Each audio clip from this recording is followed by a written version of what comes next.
दोस्तों, दिल्ली विधानसभा चुनाव और मिल्कीपुर उपचुनाव को लेकर लगातार सरगर्मियां तेज हैं क्योंकि वोटिंग तो खत्म हो गई है, लेकिन अब लोग हर किसी की नजर टिकी हुई है कि 8 फरवरी को नतीजे क्या आएंगे। अमूमन अलग अलग न्यूज चैनल जो खास तौर पर गोदी मीडिया के तौर पर जाने जाते हैं, कहां से पर्ची इनके पास आती है और कैसे ये सब कुछ सेट करते हैं, ये लोकसभा चुनाव में इस देश की जनता ने हाल ही में देख लिया। जहां 400 पार के नारा जो बीजेपी की तरफ से खासकर नरेंद्र मोदी साहब की तरफ से दिया गया था, उसे अपने सर्वे में सच साबित करने में जुटे थे। वो बात अलग है कि इनके चेहरे पर, मैं पूरी जिम्मेदारी के साथ बोल रहा हूं, इनके चेहरे पर काले तब पुत गई जब 400 पार का दावा करने वाले तमाम न्यूज चैनल जो सर्वे की आड़ ले रहे थे, उनके एग्जिट पोल के सारे धराशायी हो गए और 240 सीटों पर बीजेपी सिमट कर रह गई। उसके बाद भी नई कवायद शुरू हुई।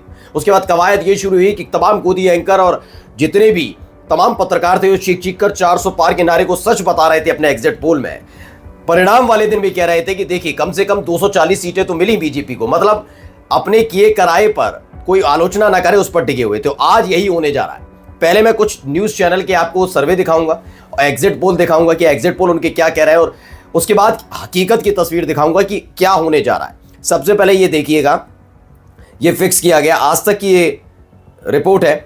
दिल्ली पोल ऑफ पोल्स यानी 70 सीटों पर क्या है।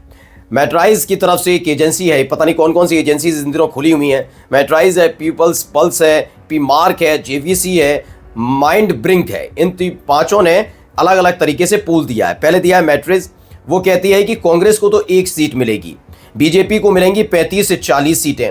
अब आप समझ लीजिए कितनी सीटों की जरूरत होती है। 70 में से 36 सीटें जिसके पास है उसकी सरकार बन जाएगी।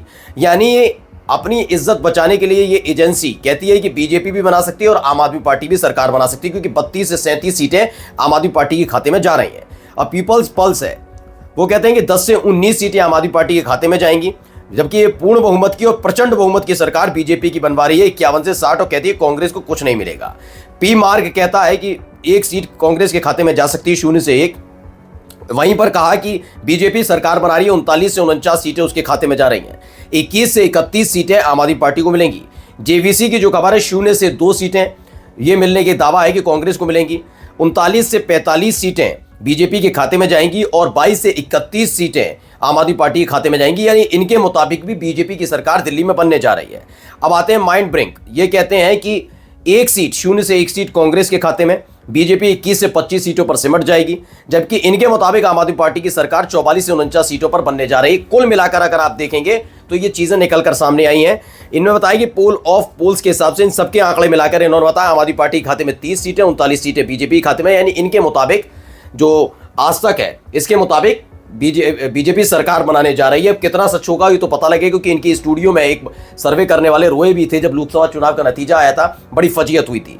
अब आइए दूसरे भी हैं जो कर रहे हैं। न्यूज़ 24 का देखिए, इन्होंने बताया दिल्ली की 70 सीटें हैं, जिसमें बीजेपी को 18 से 23 सीटें मिलने का अनुमान है।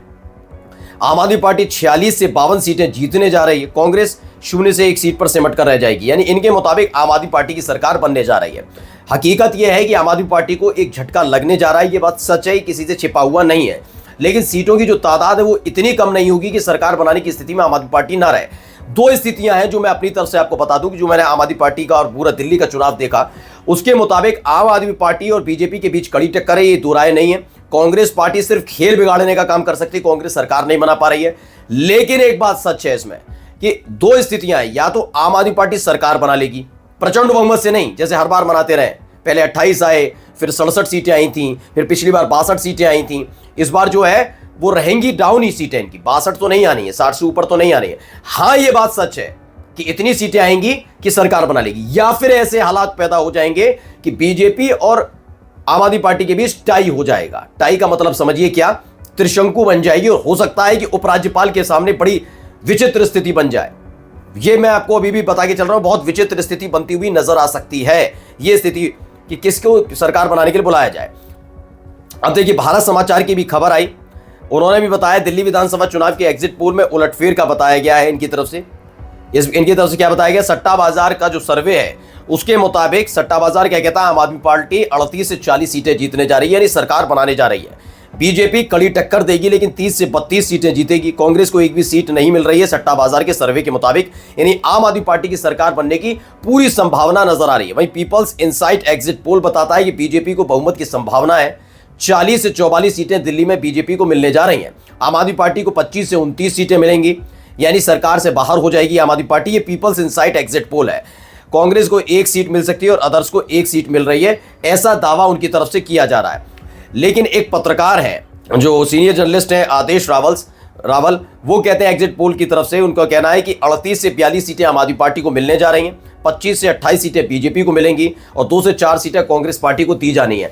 यानी कुल मिलाकर ये आंकड़ा निकलकर सामने आ रहा है। वहीं कई एग्जिट पोल्स की तरफ से दावा किया जा रहा है, क्योंकि मिल्कीपुर को लेकर स्पष्ट कोई कुछ बोल नहीं पा रहा, मिल्कीपुर को लेकर ये समझ नहीं पा रहे कि करा क्या जाए, क्योंकि मिल्कीपुर का खेल वाकई बहुत विचित्र हो गया। मैं बार बार आपको मिल्कीपुर को लेकर बताता रहा हूं कि आखिरी वक्त तक बीजेपी अपने दांव चलती रही। पहले तो आप समझिए मिल्कीपुर का चुनाव जीतना बीजेपी के लिए मुश्किल क्यों नजर आ रहा है, उसको मैं बार बार ही बताया, आज मैं बताता हूं स्पष्ट तौर पर और भी। दरअसल मिल्कीपुर सीट पर मैं बीजेपी का पलड़ा एक बार के लिए भारी मान लेता, क्योंकि अवधेश प्रसाद एक मजबूत स्थिति में वहां पर है और अभी 6-7 महीने ही बीते हैं लोकसभा चुनाव को, यानी इतनी जल्दी मूड बदल जा रहा है, बड़ा मुश्किल होगा। पहला। दूसरा, मिल्कीपुर की जनता ने ही अपने ही विधायक को सांसद बनवाया, तो एक उनका इफेक्ट पड़ता नजर आएगा। दूसरा, वो जानते हैं कि सांसद अगर अयोध्या का समाजवादी पार्टी से और विधायक भी उनकी पार्टी से होगा तो ये फायदेमंद होगा उनके लिए। ये तीसरा सबसे बड़ा फायदा। अब आइए आगे की कहानी में समझाता हूं क्या है। कहानी ये है कि बाबा गोरखनाथ हैं जो एक बार विधायक रहे हैं मिल्कीपुर सीट से, और उन्हीं की याचिका की वजह से जब 10 सीटों पर विधानसभा चुनाव होना था, उपचुनाव होना था, लेकिन 9 ही सीटों पर हो पाया, मिल्कीपुर में नहीं हो पाया, तो उन्हीं की याचिका की वजह से हुआ था। बाबा गोरखनाथ को पूरा भरोसा था कि बीजेपी इस बार उन्हें फिर से टिकट देगी, लेकिन इस बार उनके साथ ऐसा नहीं हुआ। अगर मैं चंद्रभानु पासवान को देखता हूं जो बीजेपी के समय के मौजूदा प्रत्याशी हैं, जिन्होंने भाई मैदान में उतरे, उनके लिए वोट कितने पड़े वो 8 तारीख को पता लगेगा, लेकिन उनके मुकाबले अगर चंद्रभानु पासवान के मुकाबले अगर बाबा गोरखनाथ को उतारा जाता तो महत्वपूर्ण होता। बाबा गोरखनाथ को नहीं भी उतारा उन्होंने तो कोई बात नहीं, लेकिन उनको मना लिया जाता तो बहुत बेहतर होता, लेकिन ये सब नहीं किया गया। आखिरी वक्त तक बाबा गोरखनाथ नाराज गए। ये संदेश गया कि एक ऐसा विधायक जो बीजेपी का नाम मिल्कीपुर में लगातार चलाता रहा, उनकी जो परंपरा थी आगे बढ़ाता रहा, उस आदमी को उन्होंने दरकिनार किया। तो ये इफेक्ट पड़ता हुआ नजर आएगा, क्योंकि बीजेपी के लिए करारा झटका है। वहीं इन्होंने बीजेपी ने खब्बू तिवारी को मैदान में उतारा था ब्राह्मण वोटों को एक साथ लाने के लिए, लेकिन उधर से एक उपाध्याय जी उतार दी गए समाजवादी पार्टी की तरफ से। कुल मिलाकर मिल्कीपुर के चुनाव को लेकर कोई भी न्यूज चैनल ये बताने के लिए तैयार नहीं है कि मेरा मानना है कि समाजवादी पार्टी के लिए ये बेहतरीन अवसर है। समाजवादी पार्टी मिल्कीपुर सीट जीतने जा रही है। हाँ, मैं फिर भी बता रहा हूं, आप आंकड़ा उठाकर देख लीजिएगा, जितनी वोटों से अवधेश प्रसाद ने चुनाव जीता था उतनी वोटों से अजित प्रसाद चुनाव नहीं जीतने जा रहे हैं। जीतने तो जा रहे हैं, लेकिन उतने वोट उनको नहीं मिले हैं जितने वोट उनके पिता यानी अवधेश प्रसाद को मिले थे। यानी उनके मुकाबले जीत का स्तर थोड़ा कम होगा, लेकिन यह बात भी सच है कि समाजवादी पार्टी के खाते में अयोध्या की मिल्कीपुर सीट जा रही है, और यही वो आंकड़ा है जिस आंकड़े को बताने से गोदी मीडिया बचती नजर आ रही है। नमस्कार।